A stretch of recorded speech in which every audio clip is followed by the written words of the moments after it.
पर बैठकर जाएगा तो कई दिन लगेंगे, रेलगाड़ी में जाएगा तो 2 दिन या 1.5 दिन में पहुंच जाए, तेज रेलगाड़ी में जाएगा तो 1.5 दिन में पहुंच जाएगा, नहीं तो 2 दिन में तो पहुंच ही जाएगा।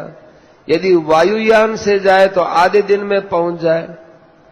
तो इस प्रकार से हम सबका जो जन्म है, इस जन्म का जो हिस्सा बाकी है, उस बाकी हिस्से में वायुयान के माफिक चलो तो बहुत जल्दी बेड़ा पार हो जाए।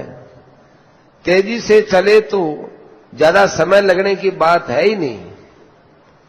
योगी तो क्षण मात्र में पहुंच जाए।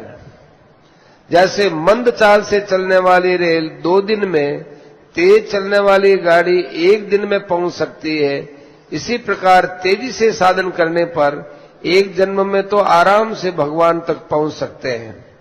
किंतु अपने को तो जन्म का बहुत बड़ा हिस्सा निकल गया, थोड़ा सा बाकी है, अब थोड़े में ही पार लगाना है। खूब तेजी करनी चाहिए। भावी जन्म में, अगले जन्म में भगवत प्राप्ति कर लेंगे, ये तो बात अपने मन से निकाल ही देनी चाहिए, क्योंकि न मालूम इसके बाद कौन सा जन्म मिलेगा। अब अपने को तो ये जन्म मिल गया, इसका जल्दी से जल्दी उपयोग करो। गीता, रामायण, भागवत जो ग्रंथ हैं, ये परमात्मा की प्राप्ति के लिए बहुत समय नहीं कहते हैं। वे तो कहते हैं कि भगवान की भक्ति होने के बाद में जल्दी बेड़ा पार हो सकता है। इसलिए अपने में जो कमी है उसकी पूर्ति करो, खूब तेजी के साथ चलो। अब तक जो चाल हम लोगों ने चली है वो धीमी है। इस चाल की दृष्टि से यदि कोई कहे कि इस जन्म में कल्याण होना मुश्किल है, तो कहना ठीक भी है। यदि 3-4 जन्म की बात सुन ली, अब तो अपने को और तेजी से चलना चाहिए। हमारी धीमी चाल के कारण से विलंब हो जाए तो ये हमने ही तो आफत पैदा की है। कोई कहते हैं कलयुग में मुक्ति नहीं होती, तो हमारे शास्त्र तो बोलते हैं कल जुग समजुग आन नहीं, जो नर कर विश्वास, गाय राम गुण गण विमल भवतर बिनहि प्रयास। कलयुग के समान तो कोई युग नहीं है। भगवान के निर्मल विशुद्ध गुणों का गान करो, बिना ही परिश्रम के संसार से पार हो जाओ। दूसरे ये कहते हैं कि गृहस्थाश्रम में कल्याण नहीं होता, तो ये बात तो बिल्कुल ही नहीं माननी चाहिए, क्योंकि हमारे पुराने जमाने के जितने शास्त्र हैं और जो इतिहास मिलता है वो सब गृहस्थियों के ही मिलते हैं। जितने उच्च कोटि के महापुरुष हुए, जैसे वेदव्यास जी वो गृहस्थी थे, याज्ञवल्क्य जी गृहस्थी थे, वशिष्ठ जी गृहस्थी थे, भरद्वाज ऋषि गृहस्थी थे, जमदग्नि ऋषि गृहस्थी थे, अत्रि ऋषि गृहस्थी थे, कश्यप जी ऋषि, ये सब गृहस्थी थे। तो ये जो बात कहते हैं कि गृहस्थ आश्रम में मुक्ति नहीं होती, एकदम गलत है। सभी आश्रमों में, सभी वर्णों में परम पद की प्राप्ति हो सकती है।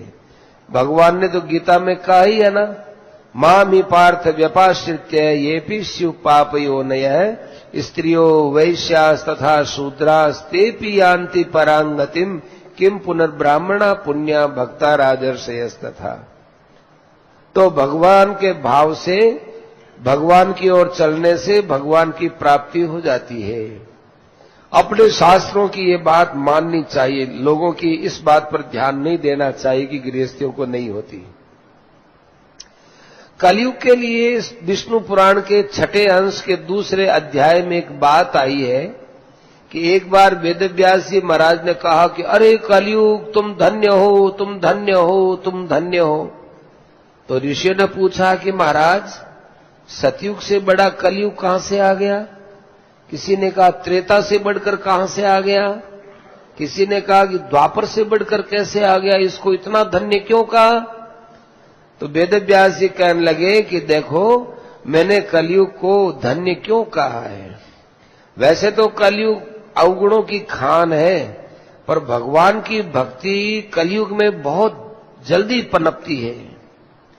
जो मुक्ति सतयुग में ध्यान करने से होती थी, त्रेता में यज्ञ करने से होती थी, द्वापर में पूजा वगैरह करने से होती थी,